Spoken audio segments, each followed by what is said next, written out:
Hey guys, Youshaei here, and in today's video, we're going to be talking about how YouTube star Logan Paul spent $200,000 on Pokemon cards, and why that's actually a pretty smart investment, though everyone thinks he just spent $200K on a bunch of cardboard. So on today's episode, we're going to be talking about a brief history of Pokemon, very brief, I'm talking about 60 seconds, why Logan will actually double his $200K investment within a week. I'll show you exactly step by step how he's going to do that.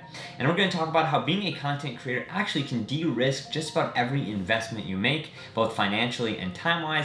And lastly, we're going to bring it back to takeaways for you, for your life, so you could adapt some of these learnings that we could learn from Logan Paul to your day-to-day life. So alright, let's get into the first section and give a brief history of Pokemon. Because I don't know about you, but I grew up with Pokemon. I used to collect the cards, I played the video games, I watched the movies, but I didn't realize that today, Pokemon is one of the highest growing media franchises of all time, coming in at $90 billion ahead of even Harry Potter and Marvel.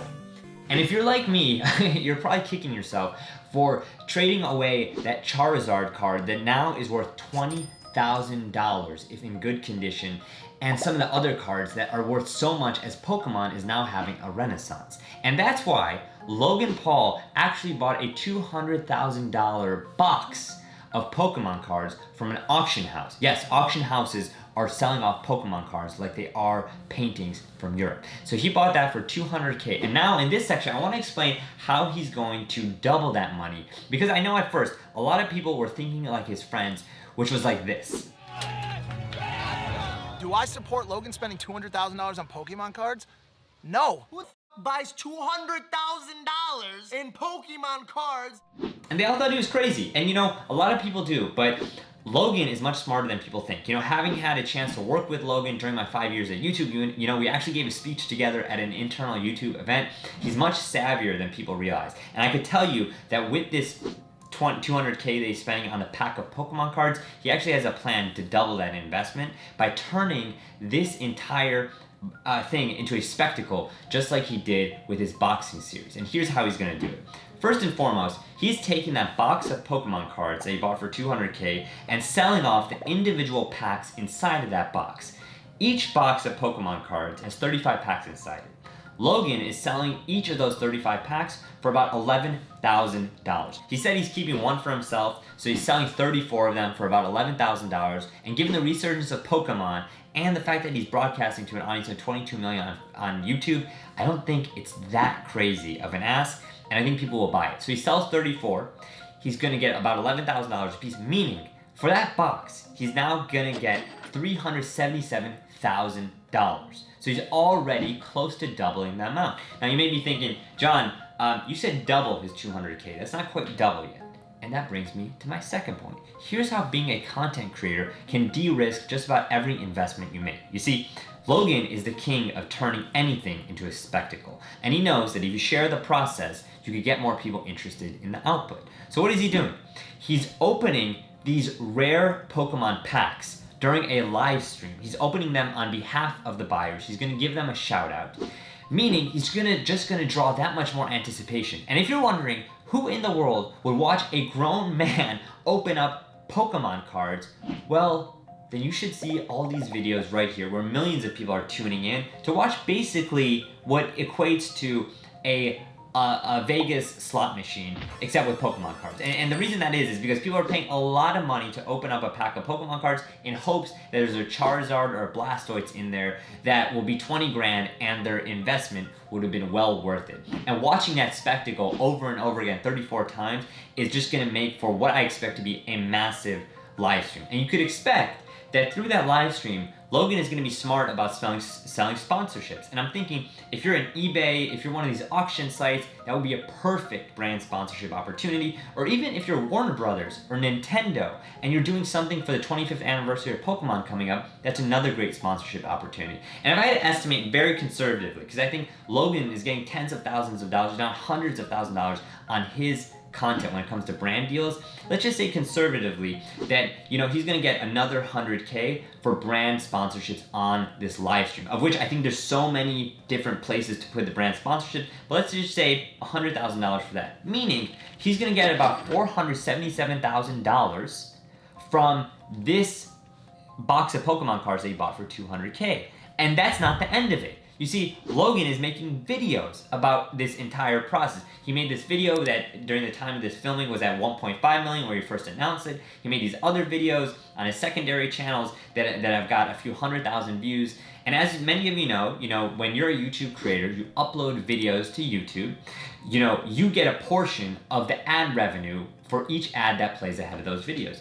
So Logan, if he has a CPM, which is basically how much you get paid per thousands of views, of $5, being very conservative, then he's gonna make another $15,000 to $20,000. So this could bring his total close to $500,000. Again, being very ballpark and conservative, which is why I just want to say double, even though you can see the numbers are even getting higher than $400,000.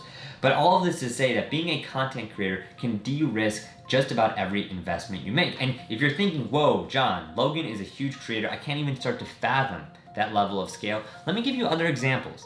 Graham Stephan talked about how he got a Tesla, racked up millions of views on this video, and it ended up paying for a lot of the portion of the Tesla that he bought. The video that I posted breaking down my experience buying this car generated a lot of revenue. This video has generated about $50,000 in ad revenue, enough to pay for the car in its entirety. This other channel, Robuild, he's an architect, a designer, and he talked about this Airbnb that he made, the process, a lot of the things that went into it.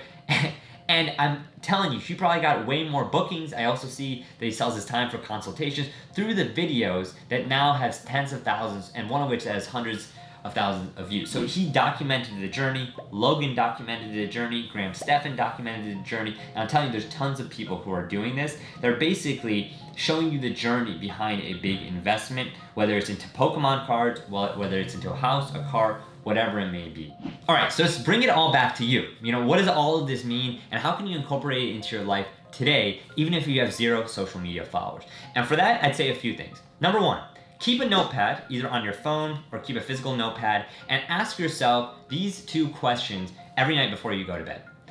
What was the highlight of my day? And what did I learn? And I guarantee you, as you keep asking that question throughout the week, you'll look back and have a few teachable moments. And another way to think about things that you've learned throughout the week are things that you could teach others, right? You may have had a big interview, a big resume, something resonated, you had a conversation with somebody. I'm telling you, you are living through great content that you just haven't recorded yet. And a lot of people realize this too late when they don't think like they could turn on a camera, just talk about it. But I promise you, it doesn't have to be as involved as a YouTube video. You can start out with a LinkedIn post or an Instagram photo where you just type out a caption of what you learned from the past week. The point is, start reflecting and start documenting. You gotta start doing that ASAP if you wanna start growing a social media following, because so many people overcomplicate it by thinking they need to do a photo shoot, they need to make videos. Guys, your own life is enough to start reflecting on. You've had meaningful experiences that others could benefit from. Just start sharing them. That's number one. Number two is once you start doing that and you start documenting, make an investment like Logan Paul did, or even like my buddies Colin and Samir did by spending a few $100 on this Airbnb to then document the journey of going to that Airbnb and getting so many views on that video that they probably paid and covered their cost. Again, you have to start documenting and getting to the point where you can have a channel like that. But once you get to that point and start investing dollars into either experiences like on Airbnb or collectibles like Logan Paul is doing with the Pokemon card set and creating a live spectacle out of it, I promise you, you're gonna find ways to monetize that journey once you start documenting it. That's all for this video, guys. If you haven't done so already, make sure to hit that button and ring the notification bell so you never miss another episode.